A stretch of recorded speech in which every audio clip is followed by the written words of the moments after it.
Hello students, in this video we are going to study about Introduction to Macroeconomics.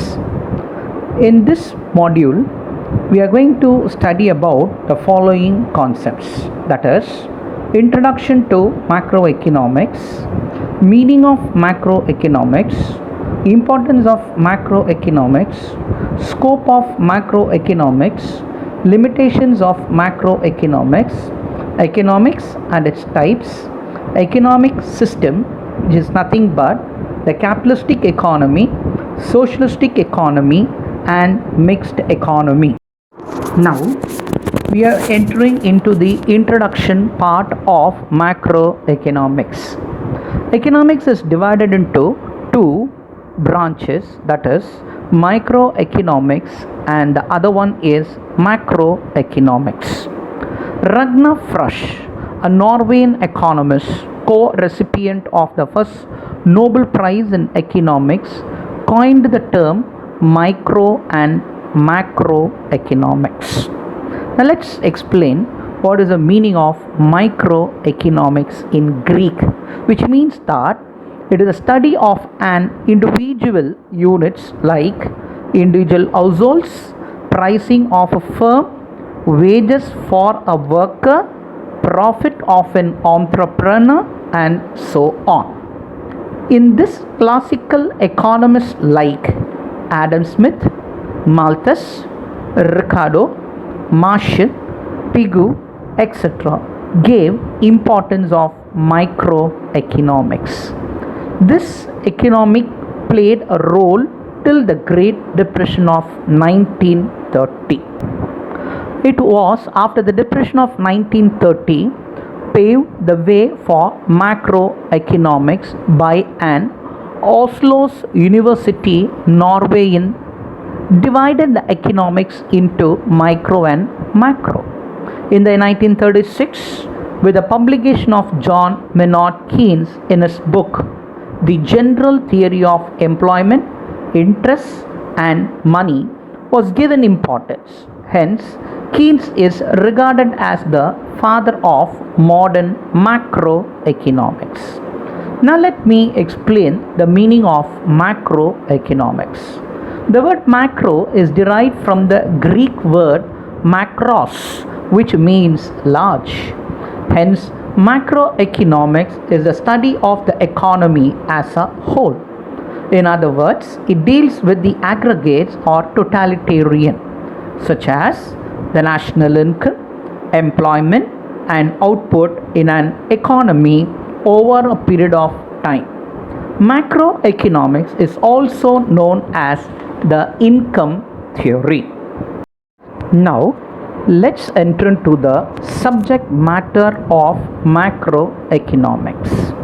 They are employment, national income, inflation, business cycle, or we call it as a trade cycle, poverty, inequality, disparity, investment and savings, capital formation, infrastructural development, international trade, balance of trade and balance of payments, exchange rate, and finally economic growth. Now we can learn about the importance of macroeconomics. Macroeconomics helps to understand the functioning of the economy. Yes, there is a need to understand the functioning of the economy at the aggregate level to evolve suitable strategies and to solve the basic problem prevailing in the economy. Macroeconomics understands how to functions the economy. The second topic, it will predict the future problems. Now, understanding the future problems, needs and challenges of the economy as a whole, and it is important to evolve precautionary measure. Third, it helps in scientific investigation, where macroeconomics provide ample opportunity to use scientific investigation to understand the reality of the problem. The fourth, it is helpful in comparison. Macroeconomics helps to make meaningful comparison and analysis of economic indicators. That is, it compares the macroeconomic concept of one country with that of the other country. So with that we can understand what are the problems and the solutions can be taken for the problem. Finally, macroeconomics helps in formulating economic policies. That is, it helps for better prediction about the future and to formulate suitable policies to avoid economic crisis. Now students, let us have more idea about the scope of macroeconomics. In this, we'll cover the following concepts like national income, inflation, business cycle, which is otherwise called a trade cycle, poverty and unemployment, and finally economic growth. Now let me introduce or explain about the concept of national income. National income is a measurement of and national income and its composition by sectors are the basic aspect of macroeconomic analysis. The trends in national income and its composition provides a long-term understanding of growth process of an economy, which is nothing but the total income earned by a country within the economy, we call it as domestic income, plus the income earned from abroad, we call it as net factor income earned from abroad. Together we call it as national income. Now this national income is a macroeconomic concept. Followed, the second concept is inflation. Inflation is nothing but a steady increase in the general price level. Estimating the general price level by constructing various price index number such as wholesale price index, consumer price index, etc., which is needed to calculate the inflationary pressure. In general term, inflation is nothing but a steady and persisting increase in the price of a product over a period of time is called inflation. Now there are many advantages and disadvantages of inflation which we will study in the future classes. Followed, business cycle or trade cycle. Almost all economies faces the problem of business fluctuations, and the business trade and the business cycle will explain about the fluctuation. The movement are boom, recession, depression and recovery. This we will be studying in the future classes. Followed, poverty and unemployment. This is said to be one important or the chronicle problem of macroeconomics. The major problems of the most resource, that is rich nation, and poverty and unemployment is the main. This is one of the economic paradox.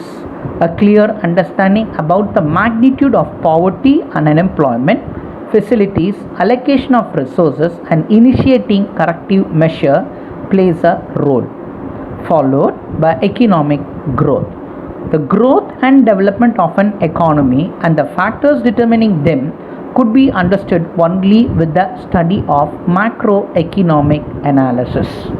Growth and development, there is a wider differentiation between. Growth is from within and development is a discontinuous process. Let us discuss that in the later stage. Followed by economic policies.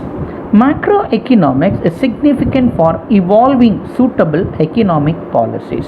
That is, economic policies are necessary to solve the basic problems, to overcome the obstacles and to achieve economic growth. Now, let's understand the limitations of macroeconomics. Macroeconomics suffer from certain limitation. They are Too much of generalization. There is a danger of excessive generalization of the economy as a whole. When you study about the macroeconomic policies, everything is generalized. So to find an answer or a conclusion from generalization, it is very difficult. So this is one important disadvantages of macroeconomic analysis. Second, it assumes the homogeneity among individual units. Here, every units which we study under macroeconomics are considered to be homogeneity, followed by the fallacy of composition. What is good for an individual need not to be good for a nation. What is good for a nation need not be good for an individual, and that is the meaning of vice versa. And what is good for a country is not good for another country and at general another time. So these are the major fallacies of composition makes the macroeconomics a weak concept. Finally, not but not the least, many non-economic factors determines the economic activities. Now students, now let's see economy and its types. The term economy has been defined by A.J. Brown as a system by which people earn their living.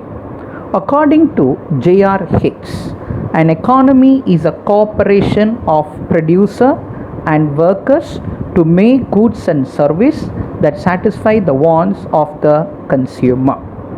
In short, an economy is referred to any system or area where economic activities are carried out. Now, let us see how the economy functions with the help of a flow chart.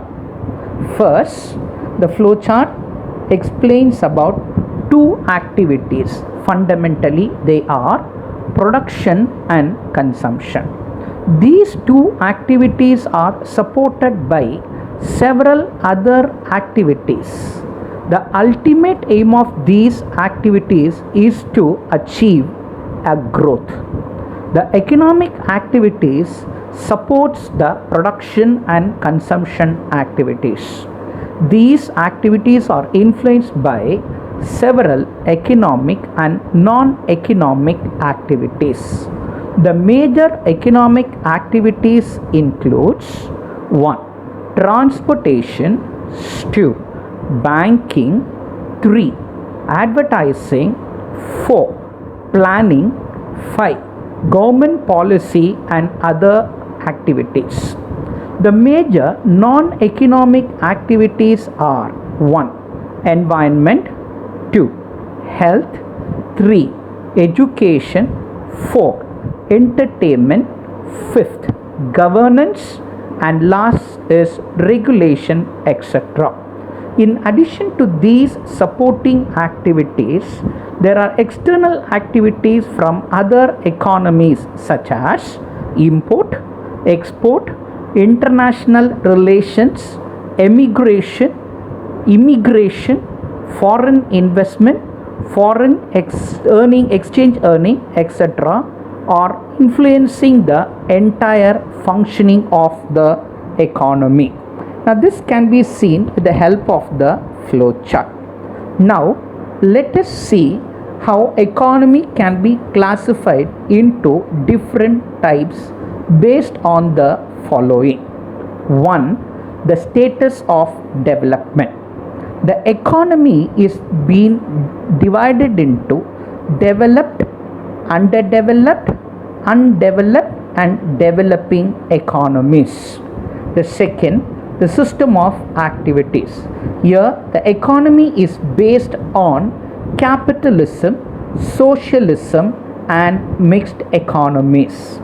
Third, based on the scale of activities, it is divided into small scale economies, large scale economies. Fourth, nature of functioning. It is based on static economy and dynamic economy. Fifth, nature of operation. That is a closed economy, or we call it as a static economy, open economy or a dynamic economy. Sixth, nature of advancement. Based on this, economies are divided into two. One is traditional economy, where the technology is based on the traditional or obsolete method. This concept is modern economy based on modern technologies. The seventh one, the level of national income. Based on the income of an economy is divided into three major topics. One is low income economies, middle income economies, and high income economies. Now let's see the concept of economic system. It refers to the manner in which individuals and institutions are connected together to carry out economic activities in a particular area. There are three major types of economic system. They are capitalism or capitalistic economy. Second, socialism or socialistic economy. Third, mixedism or mixed economy.